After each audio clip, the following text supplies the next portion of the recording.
I started law school in 1972. I was a young mom with two little kids. And one day my husband came home and I was weeping, crying. And he said, "Why are you crying?" And I said, "Because I love these kids, but I don't want to do this anymore." And that started, and he said, and this is how you keep a long marriage, "What do you want to do? Do it." And so I started studying for the LSATs, and I went back to law school at night, to New York Law School. And there were 8 women in my class of about 80.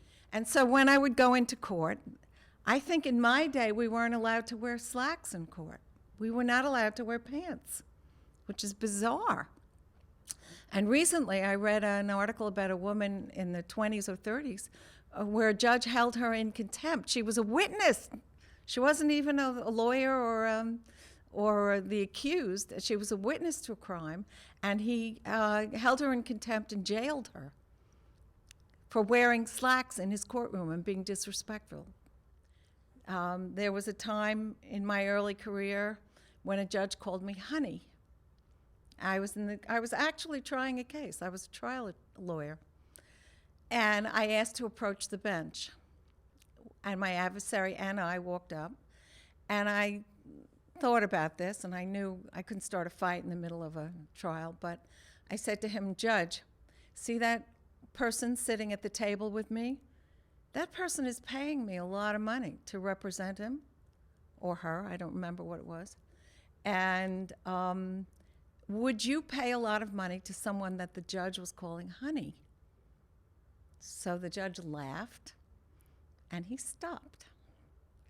And so we sort of went forward. I sort of learned to just trust myself and my instincts, and not to start a fight and kick up a tremendous fuss, but to demand being treated in a certain way.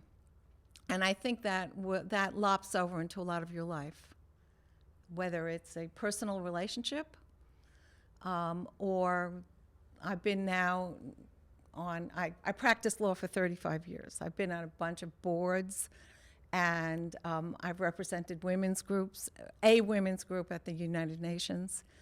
And I sort of learned that people will treat you the way you let them treat you. And if you have something to say, you have to say it. Feminism, I never used the word. Because I had a lot of support. So I feel a little bit like a cheater, because I practiced law in a very unusual situation with my 2 brothers and my father. And I mean, I was totally supported by my husband. So most people don't have that, and I know that. And I feel lucky, and I feel maybe I can't draw vast conclusions, because people who don't have that have a much harder road. And that's why people join women's groups and women's bar association groups, because you get support from your group and your community. It's all about community. So I don't remember ever really running into that again in terms of the really early days. Then I just sort of went on, packed my briefcase, and went into court, each case on its own. And then when I went to the United Nations as a volunteer, and I was the representative for the Women's International Group for Peace and Freedom. It's an old group. It was part of the founding of the UN. And I only represented the U.S. section. There were sections all over the world, and that was an amazing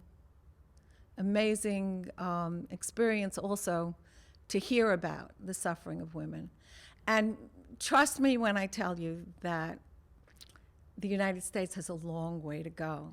And this poem comes from one of those early days. It is a little poetic license in it, but it's basically a true story. And it's called Contempt of Court. The first day of torts, we read a case of justice denied to somebody's auntie who fell on her ass. A few years later, I nailed my diploma to the wall, scattered magazines in the waiting room, interviewed a desperate, weeping woman, and, with the intensity of a novice, adopted her angst, grasped her hand, put on my sneakers, and rushed her to the court that had just tossed her out. The weeping woman watched as I carved a moment from empty space, arguing, advocating, quoting, and citing, until the judge cut off my lofty plea. "Counselor," he barked, "you cannot come into my courtroom in sneakers." At that moment, I remembered poor dear Auntie and understood justice denied. "Your Honor," I stuttered softly, "we are here as a matter of right, not at your invitation." The courtroom din stopped. The weeping woman stopped. A lifetime of seconds passed. "Fine," the judge growled. "Now, next time, show more respect. Now get to the point." That was the point, I thought. Thanks.